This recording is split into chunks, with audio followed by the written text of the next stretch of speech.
Hello everyone, welcome to my channel K education. मैं आज आप लोगों को डीएलएड फर्स्ट सेमेस्टर का पेपर फर्स्ट बाल विकास एवं सीखने की प्रक्रिया में बहुविकल्पी प्रश्नों को बताने वाली हूँ। पहले मैं आपको प्रीवियस ईयर क्वेश्चन के कुछ पेपर कराऊंगी, उसके बाद मैं आपको पवन सीरीज़ के बहुविकल्पी प्रश्नों को कराऊंगी। ठीक है, तो मेरी वीडियो को स्टार्ट करने से पहले प्लीज़ मेरे चैनल को लाइक, सब्सक्राइब और शेयर कर लें, बेल आइकन को भी प्रेस कर लें ताकि आने वाली वीडियो आप तक पहुंच सके। तो चलिए स्टार्ट करते हैं। देखिए स्क्रीन पर 2017 का पेपर मैं लेकर आई हूँ बहुविकल्पी। आपको पता है कि आपके डीएलएड में 15 बहुविकल्पी आते हैं जो 1 नंबर का होता है। तो बहुविकल्पी बहुत अच्छे से आपको तैयार करना है जिससे आपको 15 नंबर पूरे के पूरे 15 नंबर मिलेंगे। ठीक है, तो चलिए स्टार्ट करते हैं। पहला प्रश्न, बाल विकास की अवस्थाएं होती हैं। तो बाल विकास की कितनी अवस्थाएं होती हैं मैंने आपको अति लघु त्रि में भी बताया है, और मैंने जो आपको बाल विकास चैप्टर पढ़ाया है डीएलएड फर्स्ट सेमेस्टर का, उसमें भी मैंने आपको बाल विकास की अवस्थाओं के बारे में पढ़ाया है और अवस्थाओं के अंतर्गत भी पढ़ाया है, और अवस्थाएं कितनी होती हैं ये भी बताया है, किस अवस्था की कौन सी अवधि होती ये भी बताया है। तो ठीक है, तो स्टार्ट करते हैं। अब बाल विकास की अवस्थाएं होती हैं। अगर किसी ने जिसने भी मेरा अति लघु त्रि जो मैंने अभी पिछले वीडियो में कराए हैं, अगर उसको ध्यान से पढ़ा होगा तो आपको पूरा रट गया होगा। ठीक है, कि अवस्थाएं कितनी होती हैं, कौन कौन सी होती हैं। ठीक है, ये सब आपको अच्छे से याद हो गया होगा। तो जिन्होंने हमारे पिछले वीडियो नहीं देखे हैं, जो पवन सीरीज के अति लघु उत्तरी प्रश्नों को नहीं देखा है, तो वो अति लघु उत्तरी प्रश्नों को देख लें। चलिए स्टार्ट करते हैं। पहला प्रश्न, बाल विकास की अवस्थाएं होती हैं। तो बाल विकास की कितनी अवस्थाएं होती हैं? बाल विकास की 3 अवस्थाएं होती हैं। कौन कौन सी होती हैं? शैशवावस्था, बाल्यावस्था और किशोरावस्था। आपको पता है शैशवावस्था आपका जन्म से लेकर 6 वर्ष तक होती है। ठीक है, और बाल्यावस्था आपकी जो होती है वो 6 से 12 वर्ष तक होती है, और किशोरावस्था जो आपकी होती है वो 12 से 18 वर्ष तक होती हैं। यानी बाल विकास की अवस्थाएं जन्म से लेकर 18 वर्ष तक चलती हैं। ठीक है, तो बाल विकास की कितनी अवस्थाएं होती हैं? बाल विकास की 3 अवस्थाएं होती हैं। तो आपका आंसर क्या है? बा। ठीक है, आगे बढ़ते हैं अगले प्रश्न पर।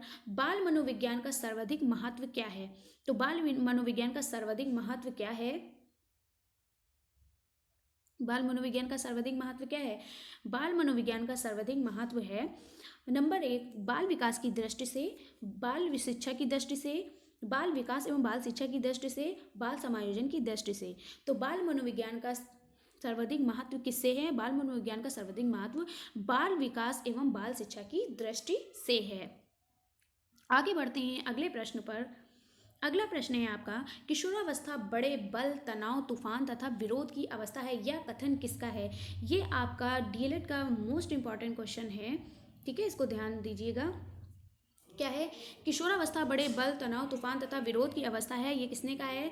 तो ट्रिपल एस के बारे में किसने बताया है? बड़े ही बल, तनाव, तूफान की अवस्था है, ये स्टेनली हॉल ने बताया। किसने बताया? स्टेनली हॉल जी ने बताया है। आगे बढ़ते हैं अगले प्रश्न पर। अगला प्रश्न है आपका प्रश्न नंबर 4, प्रयास तथा त्रुटि सिद्धांत के प्रतिपादक हैं। तो प्रयास तथा त्रुटि सिद्धांत के प्रतिपादक कौन हैं? C.L. हल हैं, पावलाव हैं, थॉर्नडाइक हैं, वुडवर्थ हैं, कौन है? तो बताइए जल्दी से, कौन है? प्रयास तथा त्रुटि सिद्धांत के प्रतिपादक कौन है? तो प्रयास तथा त्रुटि सिद्धांत के प्रतिपादक हमारे थॉर्नडाइक हैं। आगे बढ़ते हैं अगले प्रश्न पर। अगला प्रश्न है आपका, केंद्रीय प्रवृत्ति का मापन नहीं है। क्या पूछा गया है? केंद्रीय प्रवृत्ति का मापन नहीं है। तो आपको पता है केंद्रीय प्रवृत्ति का मापन मध्यमान भी होता है, बहुलक भी होता है, मध्यांक भी होता है, लेकिन क्या नहीं होता है ये आपसे पूछा गया है।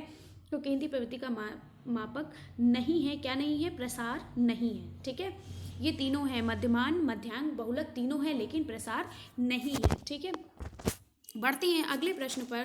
अगला प्रश्न है आपका, किशोरावस्था की विशेषता को सर्वोत्तम रूप से व्यक्त करने वाला शब्द है। ठीक है, तो किशोरावस्था की विशेषता को सर्वोत्तम रूप से व्यक्त करने वाला कौन सा कारक शब्द है? तो विकास, परिवर्तन, समायोजन, अस्थिरता। तो क्या है? परिवर्तन। क्या है आपका आंसर? परिवर्तन। आगे बढ़ते हैं अगले प्रश्न पर। अगला प्रश्न है आपका, बाल विकास को प्रभावित करने वाला कारक नहीं है। इसमें पूछा है बाल विकास को प्रभावित करने वाला कारक नहीं है। ये आपका बहुत इंपॉर्टेंट प्रश्न है, ये आप क्या करिएगा, इसको अच्छे से याद कर लीजिएगा, क्योंकि ये हर साल एक प्रश्न इसका जरूर आता है। बाल विकास को प्रभावित करने वाले कारक आपको रट जाने चाहिए, इसमें से एक प्रश्न जरूर आता है, तो ये आपको ध्यान देना है। बाल विकास को प्रभावित करने वाले कारक नहीं है, इसमें ये पूछा है तो क्या है, बाल विकास को प्रभावित करने वाला कारक पोषण होता है, लिंग भेद होता है, तनाव होता है, ठीक है। लेकिन हमसे क्वेश्चन क्या पूछा है, हमसे क्वेश्चन ये कह रहा है कि बाल विकास को प्रभावित करने वाला कारक नहीं है, तो क्या है, संस्कृति। संस्कृति हमारे बाल विकास को प्रभावित करने वाला कारक नहीं है। आगे बढ़ते हैं अगले प्रश्न पर। अगला प्रश्न है आपका, अभ्यास और अनुभव के द्वारा व्यवहार में होने वाला परिवर्तन क्या कहलाता है।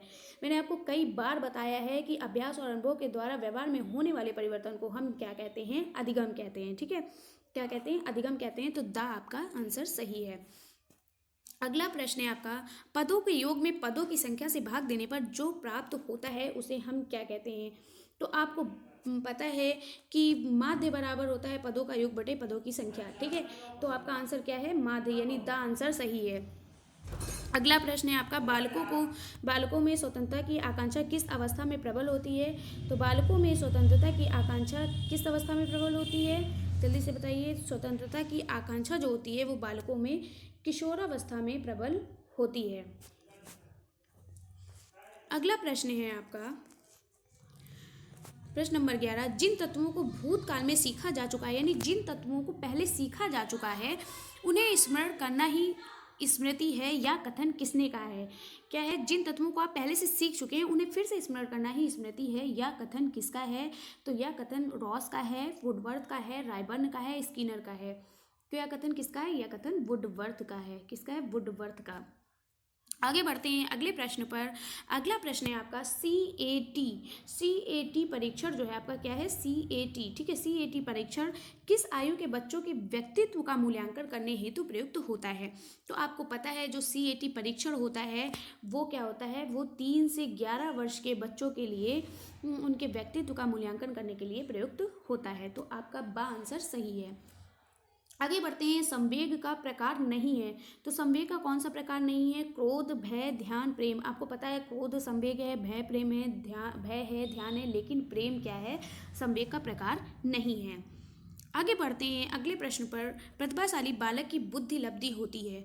तो आपको पता है कि जो प्रतिभाशाली बालक की बुद्धि लब्धि सबसे ज़्यादा होती है, तो उस प्रतिभाशाली बालक की जो बुद्धि लब्धि होती है वो कितनी होती है, 80 से 90, 110 से 120, 140 से अधिक, या 100 से 120। आपको पता है प्रतिभाशाली बालक की बुद्धि लब्धि कितनी होती है, 140 से अधिक, ठीक है। आपका सा उत्तर सही है। अगला प्रश्न आपका प्रश्न नंबर 15 है, पियाजे के अनुसार बालक के संज्ञानात्मक विकास की स्थितियां हैं। तो आपको पता है मैंने आपको कितनी बार बताया है, अगर आपने अति लघुत्तरी प्रश्न पढ़े हैं या मेरे आपने क्लासेस देखे हुए हैं तो मैंने आपको जीन पियाजे के बारे में बहुत अच्छे से बताया है। तो पियाजे के अनुसार बालक के संज्ञानात्मक विकास की अवस्था मैंने अति लघुत्तरी प्रश्न जो पिछले वीडियो में कराई है उसमें कई बार मैंने चिल्ला कर बताया है कि पियाजे के अनुसार बालक के संज्ञानात्मक विकास की कितनी अवस्थाएं होती हैं, 4 अवस्थाएं होती हैं। कौन सी होती हैं, संवेदी पेशी अवस्था, दूसरी है पूर्व संक्रियात्मक अवस्था, तीसरी है मूर्त संक्रियात्मक अवस्था और चौथी है अमूर्त या औपचारिक संक्रियात्मक अवस्था। तो पियाजे के अनुसार बालक के संज्ञानात्मक विकास की कितनी अवस्था होती हैं या कितनी स्थितियां होती हैं, 4 होती हैं। आगे बढ़ते हैं। अब आपका ये जो 2017 का पेपर था जिसमें अति लघुत्तरी प्रश्न 15 नंबर के होते हैं वो मैंने आपको पूरा पढ़ा दिया है। अब आगे बढ़ते हैं अगले। अब देखिए ये आपका है 2019 का पेपर। देखिए 2019 के पेपर में कौन कौन से प्रश्न आए थे आज उनके बारे में मैं आपको बताने वाली हूँ। तो चलिए स्टार्ट करते हैं पहले प्रश्न से। पहले मैंने 2017 का बताया था, अब ये 2019 का है। और ये भी देखिएगा इसमें कि जो हमारे प्रीवियस ईयर के क्वेश्चन पेपर होते हैं आप उनको ज़रूर सॉल्व किया करिए, क्योंकि ज़्यादातर प्रीवियस ईयर क्वेश्चन पेपर जो होते हैं उन्हीं के सवाल आपको फिर से दे दिए जाते हैं अगले पेपर में, इसलिए उनको अच्छे से पढ़ना ज़रूरी है, ठीक है। चलिए आगे पढ़ते हैं। जिस प्रकार शारीरिक विकास के लिए भोजन का महत्व है उसी प्रकार सामाजिक विकास के लिए शिक्षा का महत्व है। यह कथन किसका है, ठीक है। कहा गया है कि जैसे क्या होता है, जिस प्रकार हमारे शारीरिक यानी हमारे शरीर के विकास के लिए भोजन जरूरी होता है उसी प्रकार समाज के विकास के लिए हमारे लिए क्या जरूरी होता है, शिक्षा जरूरी होती है, हमें शिक्षित होना बहुत जरूरी होता है। तो यह कथन किसने कहा है, स्किनर ने, जॉन ड्यूई ने, वुडवर्थ ने, अरस्तू ने। तो यह कथन किसने कहा है? ड्यूवी जी ने, जॉन ड्यूवी जी ने कहा है कि जिस प्रकार शरीर के विकास के लिए भोजन जरूरी होता है, ठीक उसी प्रकार समाज के विकास के लिए हमें शिक्षा का होना जरूरी है या शिक्षित होना जरूरी है। अगला प्रश्न आपका है प्रश्न नंबर 2, विकास को प्रभावित करने वाले कारक हैं। तो विकास को प्रभावित, देखिए अभी आपने 2017 में भी यही प्रश्न आया हुआ था, लेकिन वहाँ पे क्या था कि विकास को प्रभावित करने वाले कारक नहीं है, ठीक है। लेकिन यहाँ पे क्या पूछ लिया गया है? विकास को प्रभावित करने वाला कारक है। तो अगर आपने विकास को प्रभावित करने वाले कारक को पढ़ा है तो वो किसी भी तरीके से पूछे आप उसका आंसर दे सकते हो, ठीक है। तो इसीलिए मैंने कहा कि प्रीवियस ईयर क्वेश्चन पेपर को जरूर सॉल्व करना चाहिए, क्योंकि ज़्यादातर क्वेश्चन उसी से पूछे जाते हैं, ठीक है। तो क्या आप देखिए प्रश्न पर, विकास को प्रभावित करने वाले कारक हैं बुद्धि, यौन, अंतःस्रावी ग्रंथियां, उपयुक्त सभी। तो विकास को प्रभावित करने वाले कारक कौन से हैं? बुद्धि भी है, यौन भी है, अंतःस्रावी ग्रंथियां, ये सभी हैं, ठीक है। तो आपका द उत्तर सही है। अब देखिए टोली की आयु किसे कहते हैं, ठीक है। टोली की आयु किसे कहते हैं? किशोरावस्था को, बाल्यावस्था को, शैशवावस्था को या युवावस्था को, ठीक है। तो टोली की आयु आपको पता है कि टोली की आयु, टोली में रहना, बाल्यावस्था में बच्चे क्या होते हैं? टोली में रहना सीखने लगते हैं, टोली में रहना सीख जाते हैं, ठीक है। टोली में या समूह में रहना सीखते हैं। तो बाल्यावस्था क्या है? टोली की आयु है। अगला प्रश्न है आपका, मनुष्य को जो कुछ बनना होता है प्रारंभ के 4-5 वर्षों में ही बन जाता है, यह कथन किसने कहा है? ये पूछा गया है कि ये कथन किसने कहा है कि मनुष्य को जो कुछ भी बनना होता है वो प्रारंभ के 4-5 वर्षों में ही बन जाता है? किसने कहा? सिगमंड फ्राइड ने, क्रो एंड क्रो ने, हरलॉक ने या थॉर्नडाइक ने? तो आपको पता है कि सिगमंड फ्राइड जी ने ही कहा था कि मनुष्य को जो कुछ भी बनना होता है वो क्या होता है? वो प्रारंभ के यानी शुरुआत के 4-5 सालों में ही बन जाता है, ठीक है। सिगमंड फ्राइड ने क्या किया था? इन्होंने अचेतन मन पर अध्ययन किया था और इन्हें ही हम मनोविश्लेषणात्मक सिद्धांत सिगमंड फ्राइड ने ही दिया था, ठीक है। मनोविश्लेषणात्मक सिद्धांत के जनक भी इनको मानते हैं, तो सिगमंड फ्राइड का ही ये कथन है। आगे बढ़ते हैं अगले प्रश्न पर, बाल्यावस्था में शिक्षा का क्या स्वरूप होना चाहिए, ठीक है। बहुत अच्छा प्रश्न है, बहुत बढ़िया प्रश्न है। ऐसे इस तरीके के प्रश्न आपके सीटेट में आते हैं, ठीक है।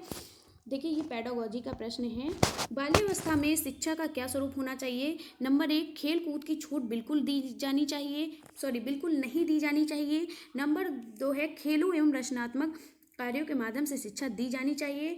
गुरुकुल प्रणाली द्वारा शिक्षा दी जानी चाहिए। और अगला है, पिटाई करने वाले अध्यापक द्वारा शिक्षा दी जानी चाहिए। क्या आपको ऐसा लगता है कि हमें पिटाई करने वाले अध्यापक के द्वारा शिक्षा दी जानी चाहिए? अगर आप बच्चे की दिन रात पिटाई करेंगे तो क्या बच्चा पढ़ेगा? नहीं, तो ये आपका गलत आंसर है। गुरुकुल प्रणाली द्वारा शिक्षा दी जानी चाहिए? बिल्कुल नहीं। शिक्षा कैसी होनी चाहिए? शिक्षा बाल केंद्रित होनी चाहिए, तो ये भी ऑप्शन आपका गलत है। फिर आप पूछा है कि खेल कूद की छूट बिल्कुल नहीं दी जानी चाहिए। अरे बच्चों को खेल खेल के माध्यम से ही सिखाना चाहिए। अब ऐसा भी नहीं कि दिन भर बच्चों को स्कूल में खेल ही कराना चाहिए, ऐसा नहीं है। लेकिन यहाँ पे क्या है कि बच्चों को खेल खेल के माध्यम से और कुछ करके सीखने पर बल देकर ज़्यादा पढ़ाना चाहिए। जब आप बच्चों को खेल खेल के माध्यम से पढ़ाएंगे या करके सीखने पर पढ़ाएंगे तो बच्चे क्या होते हैं? जल्दी सीख जाते हैं, ठीक है। तो आपका जो आंसर है वो बा आंसर आपका सही है। खेलों एवं रचनात्मक कार्यों के माध्यम से शिक्षा दी जानी चाहिए। तो आपका उत्तर कौन सा सही है? आपका बा उत्तर सही है, ठीक है।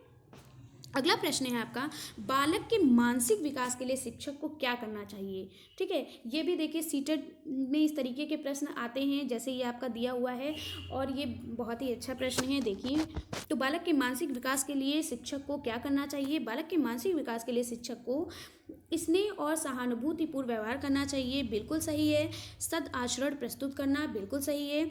और उपयुक्त शिक्षण विधि का प्रयोग करना, जितनी भी अलग अलग प्रकार की शिक्षण विधियां उनका प्रयोग करना, करके सीखना, खेल विधि द्वारा सीखना, ठीक है, इस तरीके से। और कहते हैं स्नेह और सहानुभूतिपूर्ण व्यवहार करना, मतलब कि बच्चों के साथ अच्छा व्यवहार करना चाहिए, उनसे प्रेम से बोलना चाहिए। जब आप पिटाई करके आप बच्चों को, बच्चा आपसे कुछ पूछने आया, पता चला आपने उसको डांट कर भगा दिया, तो बच्चे की क्या बाद में दोबारा हिम्मत पड़ेगी? नहीं, बच्चे की पूछने की दोबारा हिम्मत नहीं पड़ेगी, ठीक है। तो बच्चे से क्या होता है? प्रेम से उनसे बात करिए, उसे अच्छे से उनका अच्छा व्यवहार करिए बच्चों के साथ, तो वो क्या होते हैं? वो सीखने में ज़्यादा इंटरेस्ट लेते हैं, ठीक है। उनके साथ सदाचरण प्रस्तुत करना, ठीक है। तो ये आपके तीनों आंसर सही हैं, इसका मतलब उपयुक्त सभी, ठीक है। आगे बढ़ते हैं अगले प्रश्न पर, शिक्षा में सृजनात्मक का प्रयोग किस रूप में होता है? सीखने में, तर्क करने में, चिंतन करने में या कल्पना करने में। ठीक है, तो शिक्षा में सृजनात्मक का प्रयोग चिंतन करने के द्वारा होता है, चिंतन के रूप में होता है। तो आपका सा उत्तर सही है। अगला प्रश्न है आपका, कल्पना के विकास के लिए शिक्षा में निम्न बातों पर ध्यान देना चाहिए। ठीक है, तो कल्पना के विकास के लिए निम्न किन बातों पर ध्यान देना चाहिए? भाषा विकास पर ध्यान देना चाहिए, कहानी सुनना, काल्पनिक खेलों एवं क्रियाओं के लिए अवसर देना। तो ये आपका तीनों सही है, यानी कि उत्तर आपका दा है, उपयुक्त सभी। आगे बढ़ते हैं अगले प्रश्न पर। अगला प्रश्न है, थॉर्नडाइक ने दिया है। तो थॉर्नडाइक ने क्या दिया है? प्रभाव का नियम, अभ्यास का नियम, तत्परता का नियम या उपयुक्त सभी। तो मैंने आपको थॉर्नडाइक के नियम के बारे में जो पिछला अति लघु वीडियो जो मैंने बनाई थी उस पर मैंने बहुत अच्छे से कई बार ये प्रश्न आपका आया है और ये बहुत ही इंपॉर्टेंट प्रश्न है। ये मैंने आपको कई बार बताया है कि थॉर्नडाइक के 3 नियम होते हैं, मुख्य 3 नियम होते हैं। कौन कौन से? तत्परता का नियम, अभ्यास का नियम और प्रभाव का नियम। तो थॉर्नडाइक ने क्या दिया है? इन तीनों नियमों को दिया है। तो इसमें से क्या आंसर सही है? उपयुक्त सभी। आगे बढ़ते हैं अगले प्रश्न पर। प्रेरणा होती है सकारात्मक या नकारात्मक या आ और बा दोनों, उपयुक्त में से कोई नहीं। तो आपको पता है प्रेरणा 2 प्रकार की होती है, एक सकारात्मक और नकारात्मक दोनों होती है। तो आपका सा आंसर सही है, विकल्प आ और बा दोनों। ठीक है, अगले प्रश्न पर आते हैं। जीन पियाजे द्वारा बालक के संज्ञानात्मक विकास की अवस्थाओं का वर्णन किया गया है। कितनी बार मैंने आपको बताया, देखिए 2017 में भी यही आपका प्रश्न पूछा गया था। देखिए ये भी प्रश्न आपका रिपीट हुआ है।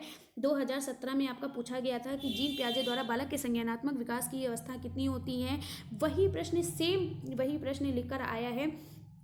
इसीलिए मैंने कहा आपको प्रीवियस ईयर क्वेश्चन पेपर जरूर पढ़िएगा। अगर आपने कुछ भी नहीं पढ़ा है तो अगर आप प्रीवियस ईयर पेपर क्वेश्चन पढ़ के चले जाएंगे तो भी आप आराम से 90+ नंबर लेकर आएंगे। ये मैं दावे के साथ कह रही हूँ कि अगर आप प्रीवियस ईयर क्वेश्चन पेपर पढ़ लेंगे, चाहे वो अति लघु उत्तरीय हो, चाहे वो बहुविकल्पी हो, चाहे वो लघु उत्तरीय प्रश्न हो, अगर आपने प्रीवियस ईयर क्वेश्चन पेपर पढ़ा है, आपने कुछ भी नहीं पढ़ा है, फिर भी आप प्रीवियस ईयर क्वेश्चन पेपर को अगर तैयार करके जाएंगे तो भी आप आराम से पास हो जाएंगे। तो देखिए जीन पियाजे द्वारा बालक के संज्ञानात्मक, अब मैं ये नहीं कह रही कि आप केवल प्रीवियस ईयर क्वेश्चन पेपर ही पढ़िए, लेकिन मैं बता रही हूँ कि प्रीवियस ईयर क्वेश्चन पेपर जरूर सॉल्व करिए और बाकी तो आप पढ़ाई करेंगे ही। जीन पियाजे द्वारा बालक के संज्ञानात्मक विकास की अवस्था का में वर्णन किया है, कितने में? 4 भागों में वर्णन किया है। ठीक है, आगे बढ़ते हैं अगले प्रश्न में। अधिगम स्थानांतरण के सिद्धांत हैं। ठीक है, तो अधिगम स्थानांतरण के सिद्धांत क्या है? मानसिक शक्तियों का सिद्धांत, समान तत्वों का सिद्धांत, सामान्यीकरण का सिद्धांत। तो इसमें क्या आंसर है आपका? उपयुक्त सभी। क्या है? उपयुक्त सभी। आगे बढ़ते हैं अगले प्रश्न पर। वह प्रेरक जिन्हें व्यक्ति अपने प्रयासों से प्राप्त करता है। आपको पता है कि जो प्रेरक व्यक्ति अपने ही प्रयासों से प्राप्त करेगा तो वो क्या कहलाएगा? अर्जित प्रेरक कहलाएगा। ठीक है, आगे बढ़ते हैं अगले प्रश्न पर। स्मृति सीखी हुई वस्तु का सीधा उपयोग है, ये कथन किसका है? यानी यह कथन किसने कहा है कि स्मृति सीखी हुई वस्तु का सीधा उपयोग है? वुडवर्थ का, मैकडूगल का, स्किनर का या रॉस का? तो यह कथन किसका है? यह कथन वुडवर्थ का है। वुडवर्थ ने कहा है कि स्मृति सीखी हुई वस्तु का सीधा उपयोग है। अब अगला प्रश्न आपका है, आंकड़ों के प्रकार हैं। तो आंकड़ों के कितने प्रकार होते हैं? आंकड़ों का अवर्गीकृत, वर्गीकृत या दोनों या उपयुक्त में से कोई नहीं। तो आपको पता है आंकड़े अवर्गीकृत और वर्गीकृत दोनों होते हैं। तो आपका सा उत्तर सही है। तो ये हुए आपके 2019। ठीक है, 2019 पेपर मैंने आपको ये सॉल्व कराया, 2017 कराया और 2019 पेपर मैंने आपको सॉल्व कराया है। ठीक है, तो मैंने आपको ये दिखाया है 2019 और 2017 पेपर सॉल्व कराकर कि देखिए प्रीवियस ईयर जो आपके पेपर हैं, प्रीवियस ईयर क्वेश्चन पेपर हैं, देखिए उसमें से कितने प्रश्न रिपीट करते हैं। ठीक है, तो आगे बढ़ते हैं। अब मैं आपको पवन सीरीज़ के बहुविकल्पी प्रश्न कराने वाली हूँ। ठीक है, तो आप स्टार्ट करते हैं पहले प्रश्न से। ये आपके पवन सीरीज़ के बहुविकल्पी प्रश्न हैं। ठीक है, तो मैं स्टार्ट करती हूँ पवन सीरीज़ का बहुविकल्पी प्रश्न नंबर 1। बाल विकास के अंतर्गत निम्नलिखित आयु वर्ग है। देखिए, आपको कुछ चीज़ें जो होती हैं जो बहुत इंपॉर्टेंट होती है, जैसे जीन पियाजे की अवस्थाएं हैं और बाल विकास, आपको बाल विकास चैप्टर बहुत ही अच्छे से पढ़ना है, उनकी अवस्थाएं, ठीक है। और अवस्थाओं की अवधि कौन कितनी होती है, ठीक है। शैशवावस्था क्या है, बाल्यावस्था क्या है, किशोरावस्था क्या है, कुछ ये महत्वपूर्ण जो आपके चैप्टर हैं इनको पढ़ना बहुत जरूरी है। जैसे बुद्धि लब्धि चैप्टर आपका है, एक बाल विकास है, ठीक है। ये सब पढ़ना बहुत इंपॉर्टेंट है, बहुत ज़रूरी है, ठीक है। देखिए, अब शुरू करते हैं। पहला प्रश्न, बाल विकास के अंतर्गत निम्नलिखित आयु वर्ग हैं। तो आपको पता है, मैंने आपको बताया बाल विकास की आयु वर्ग कितनी होती है। 0 से 6 वर्ष आपकी शैशवावस्था होती है, उसके बाद 6 से 12 वर्ष आपकी बाल्यावस्था होती है, और 12 से 18 वर्ष आपकी कौन सी होती है, शैशवावस्था, सॉरी 0 से 6 वर्ष शैशवावस्था, 6 से 12 वर्ष बाल्यावस्था और 12 से 18 वर्ष किशोरावस्था होती है। यानी कि आपकी, अब आपको समझ में आ गया होगा कि बाल विकास की के अंतर्गत निम्नलिखित आयु वर्ग कितना होता है, 0 से 18 वर्ष, ठीक है। तो आपका आंसर क्या है, 0 से 18 वर्ष, ठीक है। आपका उत्तर सही है। अब देखिए, अगला प्रश्न है, बाल विकास उपयोगी है। तो बाल विकास किसके लिए उपयोगी है, तो बाल विकास आपका बालक और शिक्षक दोनों के लिए उपयोगी होता है, ठीक है। सा आपका उत्तर सही है। आगे बढ़ते हैं अगले प्रश्न पर, बाल विकास का तात्पर्य क्या है। तो बाल विकास का क्या तात्पर्य है, अभिवृद्धि या स्वास्थ्य या अभिरुचि या क्रमिक परिवर्तन। तो बाल विकास का तात्पर्य किससे होता है, बाल विकास का तात्पर्य क्रमिक परिवर्तन से होता है। क्रम के अनुसार होने वाले परिवर्तन को ही बाल विकास कहते हैं, ठीक है। तो उत्तर आपका क्या है, दा। अगला है, शैशवावस्था का काल है जन्म से, अभी मैंने आपको इसको कई बार मैंने आपको बताया है, 0 से 6 वर्ष, यानी जन्म से 6 वर्ष, कितना होता है, जन्म से 6 वर्ष तक, ठीक है। तो शैशवावस्था का काल क्या है, जन्म से 6 वर्ष तक, यानी बा उत्तर आपका सही है।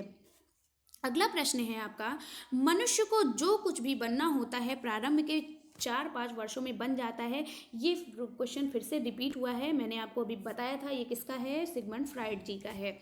आगे बढ़ते हैं, 20वीं शताब्दी को बालक की शताब्दी कहा है। ये किसने कहा है, 20वीं शताब्दी को बालक की शताब्दी किसने कहा है, क्रो एंड क्रो ने, ठीक है।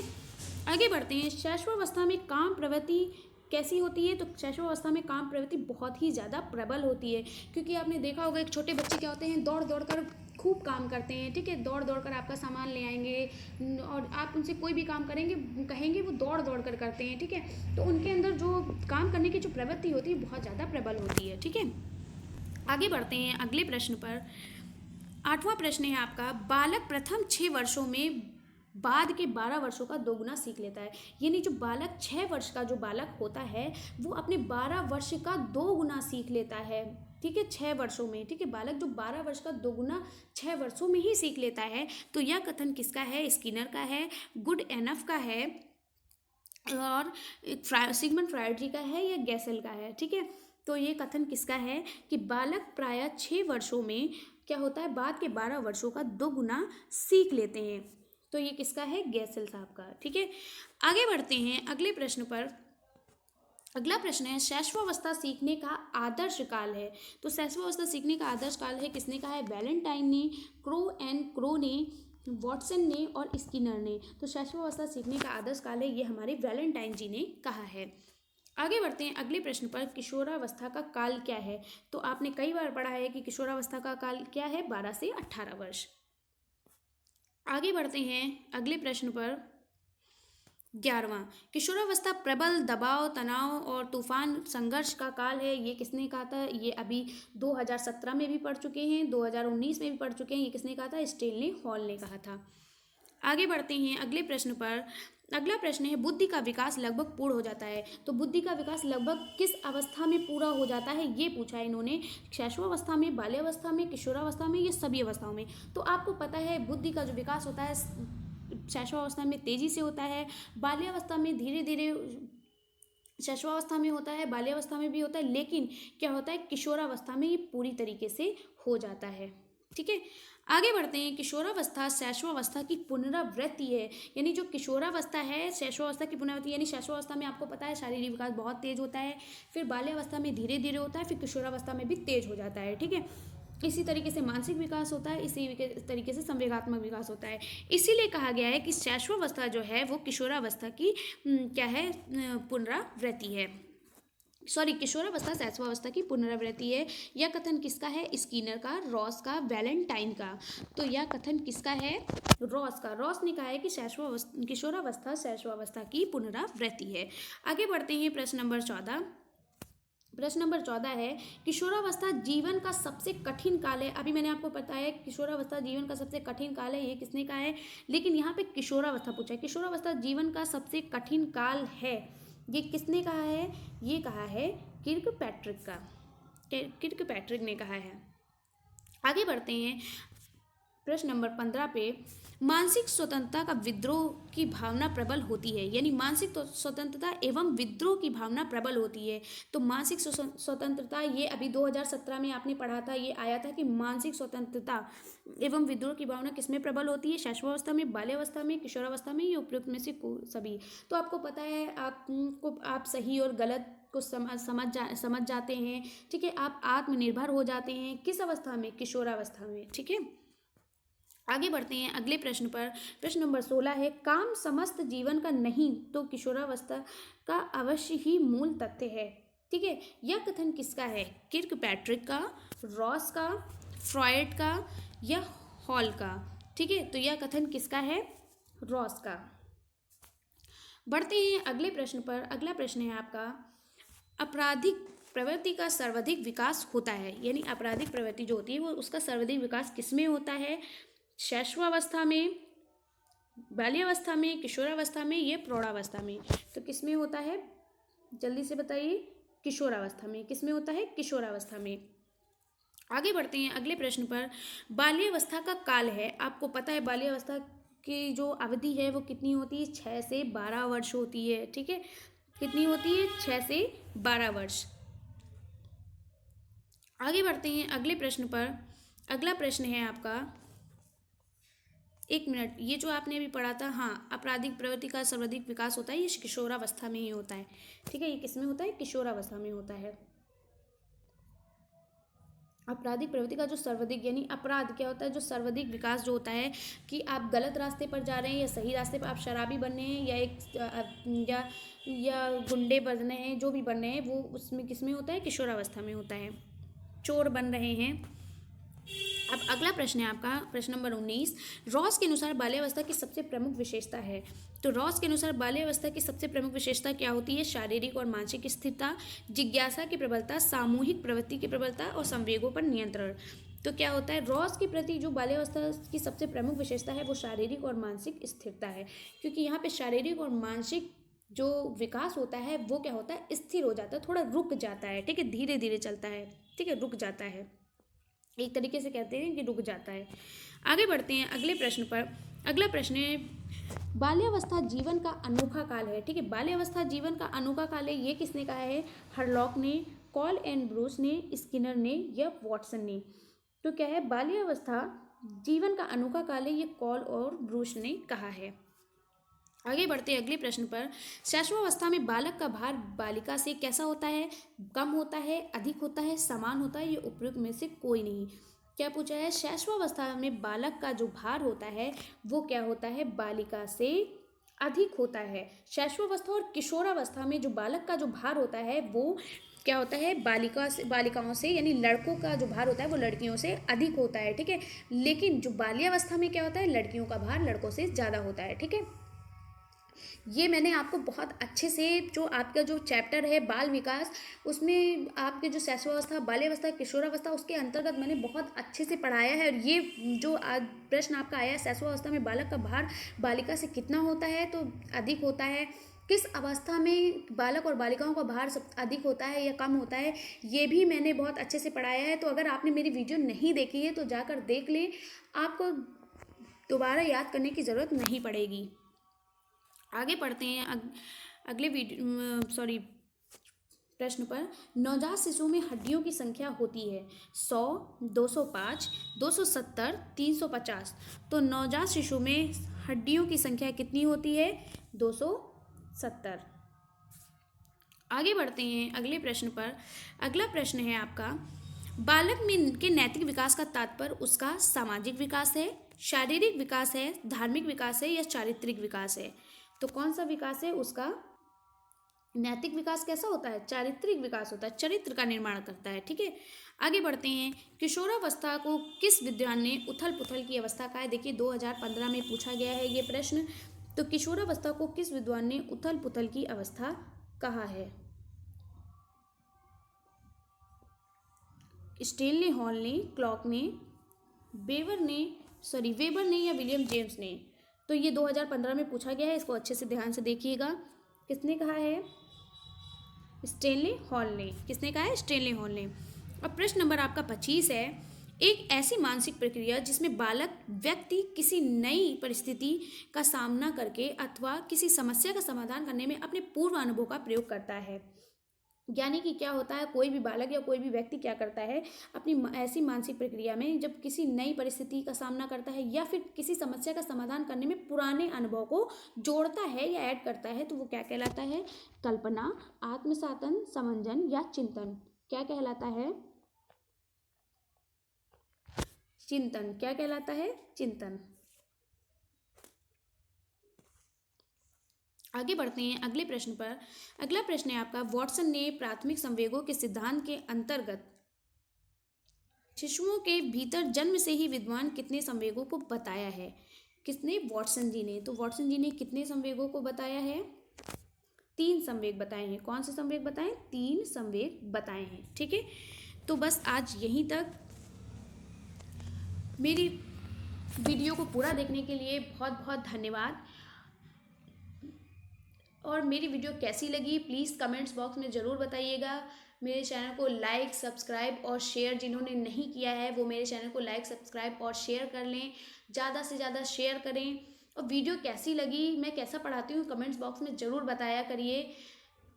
तो मिलते हैं नेक्स्ट वीडियो में, तब तक के लिए बाय बाय, टेक केयर।